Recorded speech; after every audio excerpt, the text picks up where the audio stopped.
હથિયારના વેચાણ અને લાયસન્સનો એટીએસ દ્વારા પર્દાફાશ. ગુજરાત એટીએસે હથિયારના લાયસન્સ અને હથિયાર વેચાણના નેટવર્કનો પર્દાફાશ કરી 7 આરોપીઓની ધરપકડ કરી છે. ગુજરાત એટીએસને 9 આરોપીઓ વિશેની જાણકારી મળી હતી, જેમાંથી 7 આરોપીઓની ધરપકડ કરી છે. આ તમામ આરોપીઓમાં કોઈ જીમ તો કોઈ ફેક્ટરી ચલાવે છે અથવા તો કોઈ નાનો મોટો વેપાર કરે છે. અને આ 7 આરોપીઓ ઉત્તર પ્રદેશના ઈટા જિલ્લામાંથી લાયસન્સ મેળવ્યા છે અને 5 થી 7 લાખ ચૂકવીને લાયસન્સ સાથેના હથિયારો મેળવ્યા છે. આ પકડાયેલા 7 શખ્સો પાસેથી 3 રિવોલ્વર તથા તેના 187 રાઉન્ડ્સ અને 4 પિસ્તોલ અને તેના 98 રાઉન્ડ્સ મળી કુલ 7 હથિયાર સાથે 285 રાઉન્ડ રિકવર કરી જપ્ત કરવામાં આવ્યા છે. તપાસના આધારે એટીએસે કુલ જેમાં મુકેશસિંહ, હુકમસિંહ ચૌહાણ, અભિષેક, રાજદેવ ત્રિવેદી, વેદપ્રકાશસિંહ, રામબાબુસિંહ, રાજેન્દ્રસિંહ, લક્ષ્મણસિંહ સાંખલા, અજય ભુરેસિંહ સેંગર, શોલેસિંહ, રામબાબુસિંહ સેંગર અને વિજયસિંહ ભુરેસિંહ સેંગરનો સમાવેશ થાય છે. આ વિશે એટીએસના ડીવાયએસપી SL ચૌધરીએ વધુ વિગત આપી હતી.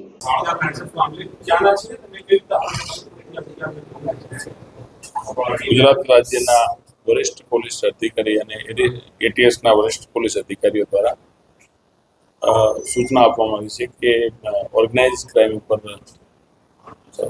ગુજરાત એટીએસ થોડું ધ્યાન આપે. તો એ સૂચનાની અન્વયે અગાઉ એટીએસે નાર્કોટિક્સ, આર્મ્સ એક્ટ, ટેરરિઝમ વગેરેમાં કેસ કરેલા છે. એ જ રીતે અમોને એક બાતમી હકીકત મળેલી કે ઉત્તર પ્રદેશમાં એટા જિલ્લામાંથી કેટલાક વ્યક્તિઓએ અમદાવાદ શહેરમાં જે રહે છે અને મૂળ વતની ઉત્તર પ્રદેશના છે એવા લોકોએ બોગસ હથિયાર લાયસન્સથી હથિયાર મેળવેલ છે અને અત્રે એ હથિયારને એ પોતાના કબજા ભોગવટામાં રાખી રહ્યા છે. એ માહિતીના આધારે પીએસઆઈ કેબી સોલંકીને આ પ્રાથમિક તપાસ સોંપવામાં આવેલી અને એ દરમિયાન એટીએસની અલગ અલગ ટીમોથી એની તપાસ કરવામાં આવતા અત્રેની કચેરીએ એટીએસ ખાતે 7 હથિયાર જમા કરવામાં આવેલ છે અને 285 રાઉન્ડ કબજે કરવામાં આવે છે અને 7 આરોપીની અટકાયત કરવામાં આવેલ છે. આ જે બનાવની હકીકત છે એ કે ગુજરાત અમદાવાદ શહેરમાં રહેતા કેટલાક સમયે કોઈ કચેરીમાં જઈ અને લાયસન્સ મેળવ્યા નથી, પરંતુ એટા જિલ્લાના એક વ્યક્તિ જેનું નામ છે દેવકાંત પાંડે, એની પાસેથી અમદાવાદમાં રહેતા શ્યામસિંહ ઠાકુર અને રાજેશ ચૌહાણ નામના વ્યક્તિ મારફતે હથિયાર લાયસન્સ મેળવ્યા છે. અને એ હથિયાર લાયસન્સ કોઈ સરકારી કચેરીમાંથી નહીં, પરંતુ કોઈના ઘરે, એમના કચેરીમાં, એમની ઓફિસમાંથી આપવામાં આવેલ છે અને હથિયાર પણ ત્યાંથી જ આપવામાં આવેલ છે. કોઈ ગન હાઉસમાંથી આ ખરીદવામાં આવેલ નથી. અત્રેની તપાસ છે એમાં આટલી માહિતી અમારી પાસે છે, જેમાં ટોટલ 7 આરોપીની ધરપકડ કરી છે. એમના 16 તારીખ સુધીના રિમાન્ડ મેળવવામાં આવે છે.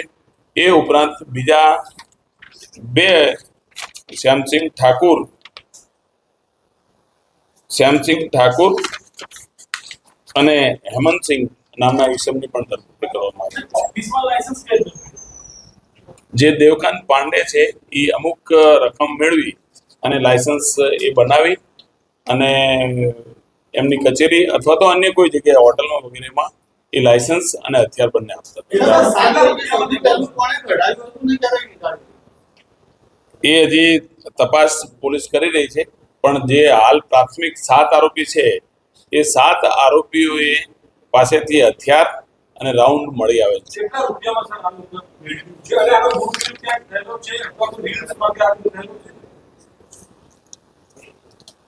જે લાયસન્સ માટેના નાણાં ખર્ચાયા છે એ મુકેશ ચૌહાણે 7 લાખ રૂપિયા આપ્યા છે, અભિષેક રાજદેવે 5 લાખ રૂપિયા, વેદ પ્રકાશે 11 લાખ રૂપિયા, રાજેન્દ્રસિંહ લક્ષ્મણસિંહ સાંખલાએ 7 લાખ રૂપિયા, અજય ભૈરુસિંહ સેંગરે 7 લાખ રૂપિયા, સોલસિંહ રામબાબુસિંહ સેંગરે 11 લાખ રૂપિયા અને વિજય 5.5 લાખ રૂપિયા, એમ અલગ અલગ રકમ આપવામાં આવી છે. લાયસન્સ જે છે એટા જિલ્લાના જે સત્તાધિકારી છે એના તરફથી ઇસ્યુ કરવામાં આવ્યું છે.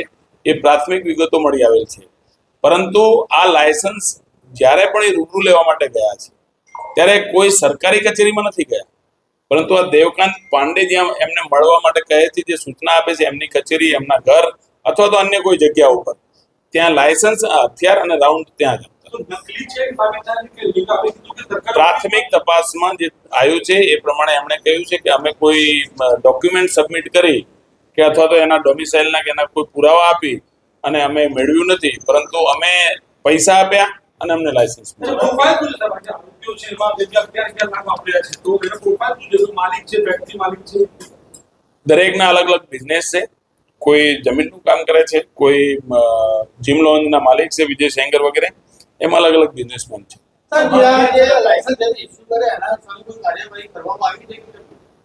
લાયસન્સ જેણે ઇસ્યુ કર્યા છે એની પ્રાથમિક તપાસ અમે કરી છે. પ્રાથમિક પુરાવા અમારી પાસે છે, એના આધારે આરોપીને એરેસ્ટ કરવામાં આવ્યા છે, રિમાન્ડ મેળવવામાં આવ્યા છે અને વધુ તપાસ ઉત્તર પ્રદેશ કચેરીથી અમે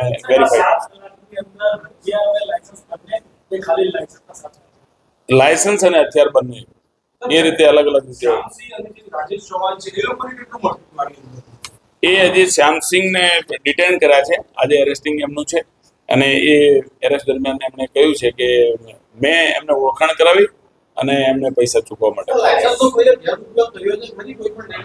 જે લાયસન્સ એ બોગસ છે, તો બીજી જગ્યાએ ગેરઉપયોગ શું એના કબજા ભોગવટામાં છે એ પણ ગેરકાયદેસર છે. દેવકાંત પાંડેનું બેકગ્રાઉન્ડ શું છે?